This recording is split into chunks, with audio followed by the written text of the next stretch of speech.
Aim right, achieve big at KR Mangalam University. Bihar में हर party 100 seat जीतने का दावा कर रही है। पहले आरजेडी ने कहा कि हम 100 सीटें जीतेंगे, फिर जेडीयू ने भी कहा कि इस बार 100 सीटें जीतेंगे। बीजेपी पहले से 74 पर है, उसे भी 100 सीटें चाहिए। अब बिहार में सीटें तो केवल 243 है। पार्टियां और भी हैं। चिराग पासवान की पार्टी एलजेपी है, मांझी की पार्टी हम है, राहुल गांधी की पार्टी कांग्रेस है, अल्ट्रा लेफ्ट आइडियोलॉजी वाली पार्टी CPI-ML है। इनमें से कोई भी दल 243 सीटों पर नहीं लड़ने जा रहा। सिर्फ एक ही पार्टी है जिसने बिहार की सभी 243 सीटों पर कैंडिडेट उतारने का ऐलान कर दिया है। वो है प्रशांत किशोर की जनसुराज पार्टी। पीके का बिहार चुनाव में होना, सीमांचल में उनका प्रचार करना और मुसलमानों के साथ मीटिंग करना, बिहार में ऐसा बहुत कुछ हो रहा है जो 2022 के गुजरात मॉडल की याद दिलाता है। फॉर्मूला 156 क्या है और बिहार में यह कैसे पूरा हो सकता है, सब कुछ दिखाते हैं आपको इस रिपोर्ट में।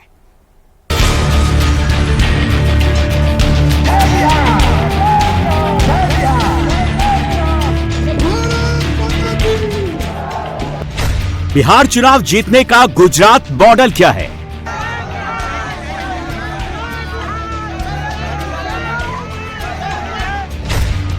क्या गुजरात मॉडल से बिहार जीता जा सकता है? 6 महीना लड़ के ले लिया, अब पैसा ना दे, 1 रुपया ना दे। बीजेपी ने 2022 में जैसे गुजरात जीता था, क्या वही मॉडल बिहार में रिपीट हो सकता है? बिहार के नेता जब बंद कमरे में मिलते हैं तो गुजरात मॉडल की ही बात करते हैं। साथ ही प्रशांत किशोर का भी नाम लेते हैं। बिहार चुनाव के गुजरात मॉडल में पीके कहां फिट बैठते हैं, इसका विश्लेषण आगे करेंगे। उससे पहले प्रशांत किशोर की बिहार बदलाव यात्रा की कुछ तस्वीरें देख लीजिए। वोट बिहार का, वोट बिहार के तो फैक्ट्री कहां लागे के चाहिए, बिहार में कि गुजरात में? सबके बोले के बाद अरे पूछेंगे तो वोट बिहार का तो फैक्ट्री बिहार में लगना चाहिए कि गुजरात में लगना चाहिए? बिहार में कि गुजरात में? जोर से बोलो, बिहार में कि गुजरात में? बिहार में कि गुजरात में? सुपौल में पीके की ठसाठस रैली हुई। सब लोग को हाथ उठाना है। अरे भाई बोलो, ललटेन वाला जंगल कौन बचाए? तब लालू। अररिया में भी जबरदस्त भीड़ रही। किशनगंज में पीके के साथ मुसलमानों का रेला दिखा और कटिहार भी इससे अलग नहीं रहा। पीके को सुनने के लिए लोग घंटों खड़े रहते हैं। दमदाहा का जनता कितना समझदार है, हम आपको नहीं सिखाए। प्रशांत किशोर की किशनगंज वाली पब्लिक मीटिंग में बैठे टोपी वाले इन मुसलमानों को पटना से ही दूरबीन लगाकर देखा जा सकता है। पीके मुसलमानों के साथ प्राइवेट मीटिंग भी कर रहे हैं। पीके मुस्लिम वोट भी मांग रहे हैं, बस अंदाज अलग है। सत्ता में आने के लिए मुसलमानों के वोट की जरूरत नहीं है। इस राज्य में 80% हिंदू रहता है। अगर एक भी मुसलमान हमको वोट न दे, जनसुराज को वोट न दे, तो भी 80 में अगर 40% हम वोट लेंगे, आधा वोट हिंदुओं का लेंगे, तो जीत कर आया जा सकता है। ना हमें आपका वोट चाहिए, ना चंदा चाहिए, आपकी दुआ चाहिए, आपका साथ चाहिए। आप साथ में जुड़िए। ये छोटा पौधा है, लेकिन ये यकीन जानिए, यही वो पौधा है जिसको सींचिएगा तो आगे चलकर ये पेड़ बनेगा। इसी से आपको छाया भी मिलेगी और इसी से आपको फल भी मिलेगा। लेकिन मरे हुए वृक्ष पर जो लालटेन में आप किरासन तेल बनकर जल रहे हैं, उसमें अपने उसको खून से भी सींच दीजिएगा तो उसमें अपने बच्चों के लिए फल नहीं पाइएगा। लिख के ले लीजिए। प्रशांत किशोर कहते हैं कि इस चुनाव में वो मुसलमानों को उनके हक की 40 सीटें देंगे। पीके के जवाब में तेजस्वी यादव को भी अपनी सुपौल रैली का वीडियो वायरल करना पड़ता है। सुपौल के सिमराही में हुए कुशवाहा स्वाभिमान रैली में जब तेजस्वी का भाषण चल रहा था, तब वहां बारिश हो रही थी। लोगों ने माथे पर कुर्सी रखकर तेजस्वी का भाषण सुना था। तेजस्वी इस बार MY को कन्फर्म मानकर चल रहे हैं और MY में जातियां जोड़ रहे हैं। कभी वो चौरसिया सम्मेलन में जाते हैं तो कभी कुशवाहा स्वाभिमान जगाने पहुंच जाते हैं। प्रशांत किशोर जातियों के चक्कर में नहीं फंस रहे, वो बड़ा घेरा बना रहे हैं। 1990 से मुसलमान वोट दे रहा है राजद को, तब ओवैसी नहीं थे, तब जनसुराज नहीं था, आपने आंख बंद करके लालटेन को वोट दिया। 1990 में भाजपा का देश में 2 सांसद था, 1985 में। आज भाजपा का 240 सांसद है। बिहार में उसका 0 सांसद था, आज 30 से ज्यादा सांसद है। तो मेरे भाई, विकास आपको मिला नहीं, भागीदारी आपको मिली नहीं, और भाजपा को आप हरा पाए नहीं। सवाल यह है, क्या पीके के साथ चल रही ये भीड़ वोट देने वाली भीड़ है? क्या ये भीड़ पीके को बिहार का मुख्यमंत्री बना देगी? बहुत से लोग कहते हैं कि पीके की भीड़ में खांटी लालटेनिया लोग भरे हुए हैं, जो 400-500 की दिहाड़ी पर आते हैं, लेकिन जब वोट देना होगा तो लालटेन का बटन ही दबाएंगे। भीड़ जुटाने के लिए प्रशांत किशोर बिरयानी की दावत भी कराते हैं। ऐसी ही एक दावत किशनगंज में कराई गई। हम लोग अभी सबके लिए एक वेज बिरयानी बनी है। सबके लिए एक पैकेट बिरयानी है, प्लस पानी का इंतजाम है। लेडीज जेंट्स जितने भी बच्चे बड़े हैं सबके लिए इंतजाम, इंशाल्लाह कोई दिक्कत नहीं होगी। किशनगंज में 5000 लोगों के लिए बिरयानी बनवाई गई, जिसे लेने के लिए लूट मच गई। प्रशांत किशोर की रैली छोड़कर लोग बिरयानी खाने चले गए। बड़े बड़े चुनाव में ऐसी छोटी छोटी बातें होती रहती हैं। इन सब के बावजूद प्रशांत किशोर बिहार चुनाव पर पूरा फोकस कर रहे हैं। पीके बिहार की हर सीट पर मजबूत उम्मीदवार खोज रहे हैं, जिसकी अपनी लोकप्रियता हो, जो मजबूत हो, जिसका अपना राजनीतिक, सामाजिक, जातीय समीकरण बढ़िया हो। बिहार में चुनाव लड़ने की चाहत रखने वालों की संख्या कभी कम नहीं होती, जबकि पार्टियों के पास देने के लिए टिकट का संकट रहता है। गठबंधन के कारण बिहार की पार्टियां सभी 243 सीटों पर लड़ भी नहीं पाती, उसे कम उम्मीदवार उतारने होते हैं। ऐसे में टिकट के मजबूत दावेदारों को भी टिकट नहीं मिलता, वो नाराज होते हैं। कुछ लोग निर्दलीय चुनाव लड़ते हैं। प्रशांत किशोर अपनी पार्टी के लिए ऐसे ही मजबूत दावेदारों की तलाश कर रहे हैं। इसका फायदा यह है कि उनकी शुरुआत 0 से नहीं होती। कैंडिडेट का अपना 10,000, 15,000 vote, 20,000 vote Jan Suraaj party को अच्छा बेस दे सकता है। ऊपर से पीके की अपनी मेहनत तो है ही। हाथ उठाकर बोलिए जरा, नीतीश कुमार को टाटा बोलिए को। हाथ उठाइए पीछे तक, सब लोग बताइए नीतीश कुमार रहेंगे कि जाएंगे? नीतीश कुमार रायन की जाइया, हथवा नहीं कह उठा, रायन की जाइया, रायन की जाइया, रायन की जाइया, गैलान। तो नीतीश मोदी चल गए, अब देखा दूसर के बारे में आप बच गए नालू के ललटे। चलिए थोड़ा पीछे ले चलते हैं। 2017 का गुजरात चुनाव याद कीजिए। 2017 में गुजरात चुनाव में बीजेपी और कांग्रेस दोनों पार्टियां नेक टू नेक आ गई थी। 17 के गुजरात चुनाव में बीजेपी 99 और कांग्रेस 77 सीट पर आ गई थी।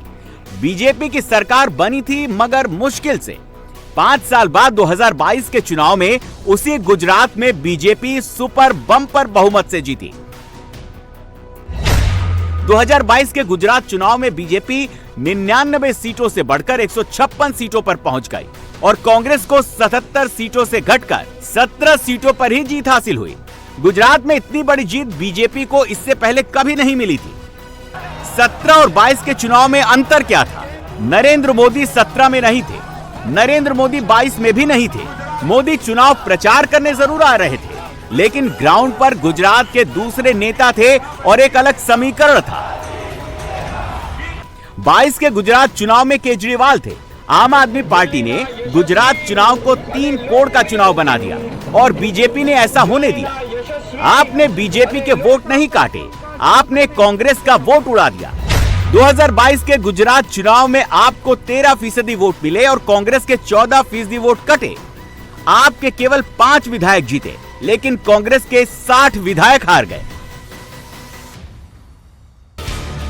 2022 के गुजरात चुनाव में भूपेंद्र पटेल के नाम पर रिकॉर्ड वोट नहीं पड़े थे। बीजेपी ने बस फॉर्मूला सही लगाया था। बात करें 2025 के बिहार चुनाव की, तो पीके खुद को केजरीवाल नहीं मानते। वो जन सुराज को आपसे अलग बताते हैं। लेकिन बिहार चुनाव में पीके का एंड इफेक्ट वही हो सकता है जो गुजरात में केजरीवाल की एंट्री ने किया था। बिहार में महागठबंधन असल में महागठबंधन में फंस गया है। सीमांचल में ही दो वोट कटर लगे हुए हैं। प्रशांत किशोर के साथ साथ असदुद्दीन ओवैसी भी मैदान में है।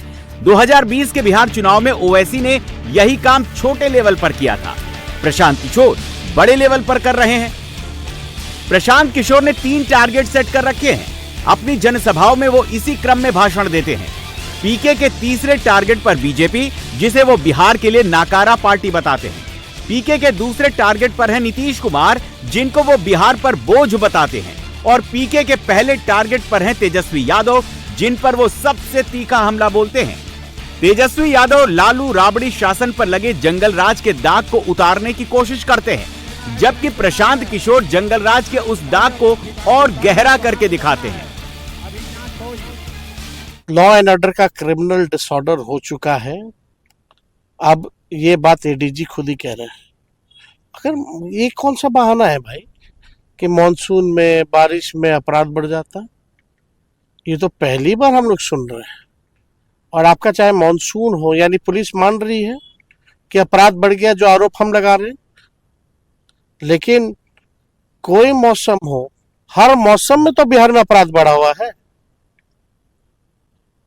फिर गर्मी में बोलेंगे गर्मी है इसलिए अपराध बढ़ गया, ठंडा तो ठंडा में अपराध बढ़ गया। किस तरह का तर्क दिया जा रहा है? यानी पुलिस नाकाम है, लाचार है।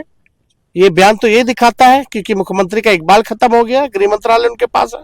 तेजस्वी यादव कलम वाले नहीं, कट्टा वाले नेता हैं। इनके जब पिताजी और माताजी का बिहार में सरकार था तो बिहार में, पूरे देश में बिहार की पहचान कट्टा बनाने वाले राज्य की थी।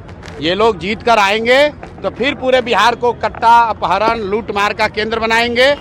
जैसे कलम इसलिए बांट रहे हैं, पूछा फिर क्यों कलम बांट रहे हैं, तो मैंने बताया जैसे कोई शेर बूढ़ा हो जाए, आपको दूध देगा पीने के लिए, तो क्यों देगा कि आप दूध पीने आइए, फिर आपको खाएगा। तो ये सब कलम बांट के बिहार की जनता को बेवकूफ बनाएगा। जब सत्ता में आ जाएगा तो फिर वही कट्टा, रंगदारी, अपहरण वही कराएगा। असदुद्दीन ओवैसी हैदराबाद में रहे या औरंगाबाद में, उनकी नजर बिहार पर ही रहती है। 2020 के चुनाव में ओवैसी CAA NRC के मुद्दे पर मुसलमानों को जोड़ रहे थे। 2025 में ओवैसी वोटर वेरिफिकेशन को मुसलमानों के खिलाफ बताकर वोट जोड़ रहे हैं। बिहार में खासतौर से सीमांचल का जो इलाका है, वहाँ पे जितने नौजवान हैं, मिसाल के तौर पर उसके 60-70% नौजवान या तो मुंबई में है, हैदराबाद में है, दिल्ली में है, या पंजाब के खेतों में काम कर रहे, या केरल के खेतों में काम कर रहे, है ही नहीं वहां पर। कैसा होगा उनका? और फिर इलेक्शन कमीशन ने बोला कि 2003 वोटर लिस्ट पे जिसका नाम आ गया उनका नाम नहीं आएगा, उनका नाम नहीं आएगा। चलिए, सो ये बात समझ में आ गई। मगर ये बताइए कि जिसका नाम नहीं आया उसको बोल रहे बर्थ सर्टिफिकेट। तो बिहार सरकार का जो रजिस्ट्रेशन ऑफ बर्थ सर्टिफिकेट है 2004 का, 2005 का, एक 13% 2004 का, 2005 का 16% है, 16% खाते। कहाँ से लाएंगे बर्थ सर्टिफिकेट? फिर बोले 10th का सर्टिफिकेट लगाओ। कितने लोग 10th पास करते भाई बिहार में? कितने लोगों के पास पासपोर्ट है? तो ये प्रैक्टिकल डिफिकल्ट है। हम SIR कराइए, आप उसका टाइम दीजिए।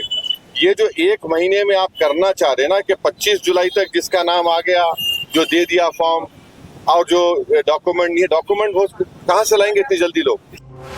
सीमांचल में अगर ओवैसी का कार्ड चल गया तो पीके का कार्ड नहीं चल पाएगा। किशनगंज, कटिहार, अररिया और पूर्णिया में मुसलमानों को तय करना है कि लालटेन पर वोट करना है या फिर पतंग पर, या फिर स्कूल के बस्ते का बटन दबाना है। भाई ओवैसी साहब जो हैं वो अपने तरह की राजनीति करते हैं। जहां चुनाव होता है अपना जाते हैं, टेंट तंबू लगाते हैं, चुनाव लड़ते हैं। बिहार के नजरिए से ओवैसी साहब का कोई बहुत बड़ा रोल नहीं है। वो हैदराबाद की राजनीति करते हैं। बिहार में बहुत काबिल लोग हैं जो यहाँ के लोगों की राजनीति कर सकते हैं। हम लोग को हैदराबाद से नेता को इंपोर्ट करने की जरूरत नहीं है। प्रशांत किशोर सीमांचल के बाद भोजपुर जा रहे हैं। गुरुवार 17 जुलाई को वो आरा में होंगे। भोजपुर का आरा माले का गढ़ है। माले यानी CPI-ML, जो कार्डर बेस्ड पार्टी है। माले के साथ सबसे बड़ी बात यह है कि इसका वोट बहुत आसानी से ट्रांसफर होता है। 2020 में बिहार चुनाव में माले का स्ट्राइक रेट 67% था। ये पार्टी 18 सीटों पर लड़ी और 12 सीटें जीती थी। आरा, बक्सर, सासाराम, बिक्रमगंज, काराकाट, इन इलाकों में माले ने एनडीए के लिए संकट खड़ा कर दिया था। पीके वहीं जा रहे हैं। माले के गढ़ में पीके क्या करेंगे?